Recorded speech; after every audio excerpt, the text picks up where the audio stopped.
कुकडवाड मैदान मारले सिकंदर शेखने. हरियाणा विरुद्ध महाराष्ट्र लढाईत महाराष्ट्रच सरस. नमस्कार, आपण पाहत आहात क्रांतीपत्र न्यूज. श्री ज्योतिर्लिंग यात्रा व हनुमान जयंतीनिमित्त कुकडवाड तालुका माण येथे आयोजित कुस्त्यांच्या महामुकाबल्यामध्ये महाराष्ट्र केसरी सिकंदर शेखने हरियाणा केसरी सुमित कुमार याच्यावर बॅकथ्रो डावाने विजय मिळवत मानाची गदा पटकावली. कुकडवाड येथे यात्रेनिमित्त आयोजित कुस्ती मैदानात क्रमांक 1 ची कुस्ती महाराष्ट्र केसरी सिकंदर शेख व हरियाणा केसरी सुमित कुमार यांच्यात इनामी 3,50,000 रुपये व चांदीची गदा यावर जोडली गेली होती. ही कुस्ती कैलासवासी काकासू बाबूराव काटकर शेठ यांच्या स्मरणार्थ प्रदीप शेठ काटकर व जिल्हा परिषद सदस्य अनिलभाऊ देसाई यांच्या वतीने प्रायोजित होती. या कुस्तीत सिकंदर शेखने अवघ्या 4 मिनिटात प्रेक्षकांच्या डोळ्याचे पारणे फेडत सुमित कुमारला बॅकथ्रो डावावर आसमान दाखवले आणि मैदानात एकच जल्लोष सुरू झाला.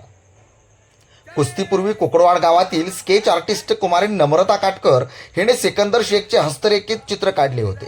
ते सिकंदर शेख यांना दिल्यावर आपले स्केच पाहून भाऊक सिकंदर शेखने नम्रता व आयोजकांचे आभार मानले.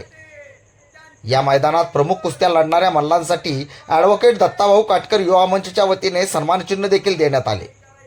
या मैदानासाठी महाराष्ट्राचे उपमहाराष्ट्र केसरी कैलासवासी रामभाऊ शेळके यांचे शागिर्द व वस्ताद किसन शेळके यांनी पुढाकार घेतला.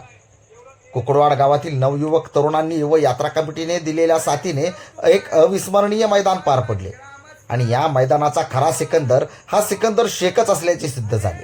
यात्रा कमिटी कुकडवाड धन्यवादास पात्र आहे. पण सुमित कुमार मात्र आक्रमक झाला होता. सिकंदरने कब्जा घेतला. 4थ्या मिनिटाला सिकंदर शेखचा सुमित कुमार वरती कब्जा. डाव आणि प्रतिडावाला सुरुवात झालेली आहे. मगर मिट्टी घेतलेली आहे. पण पलटण ताकदीचा सुमित कुमार जबरदस्त बॅकथ्रो. प्रेक्षणीय बॅकथ्रो डावावरती सुमित कुमार सिकंदर शेख